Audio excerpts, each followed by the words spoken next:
شباب شلونكم؟ يوم انا طالع دا اروح اجيب غراض بالدراجه هاي المحروسه واكو تحديثات راح تصير علينا. انا طالع على جسر الجادريه ان شاء الله خير. خليكم وياي.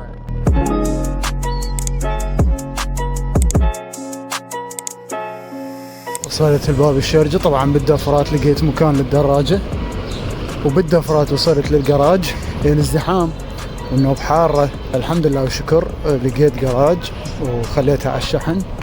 هسه راح اطلع اسوق اخلص شغلات افضهن وارجع. صار لي ساعه افتار ادور على غراض ما دراجتي، صارت بيها مشاكل. الغراض مو سهل تلقاها ومو واحد يصلحها بصوره صحيحه، فلازم انت بيدك تتعلم وتسويها. هي هاي المشكله مال دراجات الشحن. اخيرا جبنا الملف، راح ارجع ان شاء الله اشدها اليوم. حيل الله ان شاء الله خير. كيو اس موتور هو واحد من افضل المحركات الكهربائيه بالصين، وهاي الشركه هي واحده من الشركات الرصينه بصناعه المحركات الكهربائيه للدراجات الكهربائيه والسيارات الكهربائيه ذات الحجم الصغير. تاسست هاي الشركه سنه 2000 وبدت انتاج اول محركات الها سنه 2003.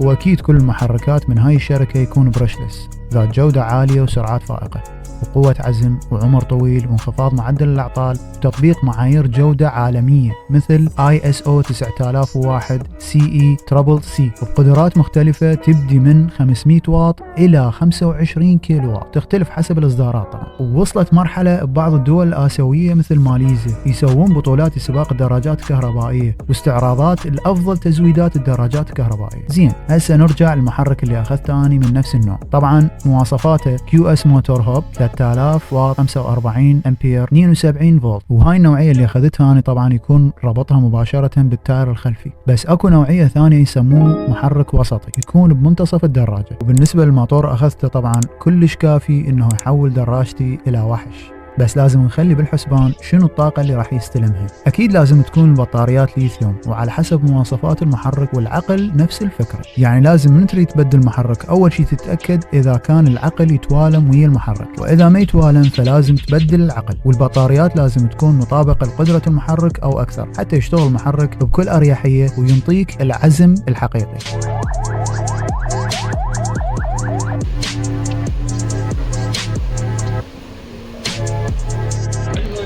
قعدنا نشرب شاي وجبت كليتشة وسوالف للبيت. زين الله رحم بينا وغيمت، صار الجو حلو.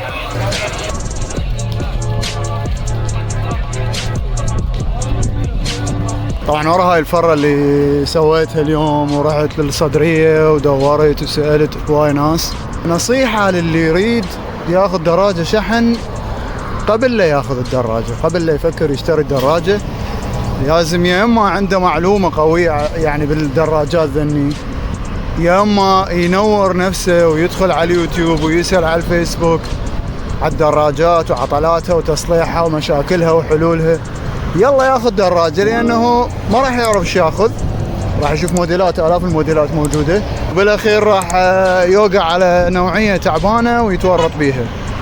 انا طبعا ما وقعت على نوعية تعبانة، بالعكس يعني النوعية اللي اخذتها قوية كلش، شاصة مالتها حديد، ملف مالتها ما شاء الله زين، بس يعني مر عليها وقت طويل، سنة تقريبا اكثر من سنة ما ادري، فبدأ يتعب التاير الخلفي، الدبل الامامي هيك شيء. فهاي لازم يعني حتى الدراجات العادية البنزين هم يراد لها ادامة، فهذني هم يراد لهن ادامة، بس الادامة مالتهن يعني شغلات بسيطة يعني مو متفرعة اكثر من الدراجة البنزين.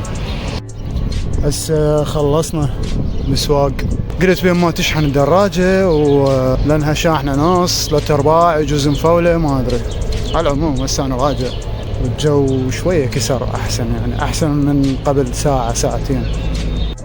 يا اخي جونا بالصيف مين فهم، ساعة مغيم، ساعة حار، ساعة تراب، ساعة بارد، ساعة مطر، ساعة مدري، ساعة مطر وشمس، شنو السالفة؟ هاي من تقعد بباب البيت طرمة، انا هسه نفس الحال، هاي قعدت ما عندنا شيء، نتمشى على كيفنا، يعني ربع ساعة احنا واصلين. واخيرا وصلنا.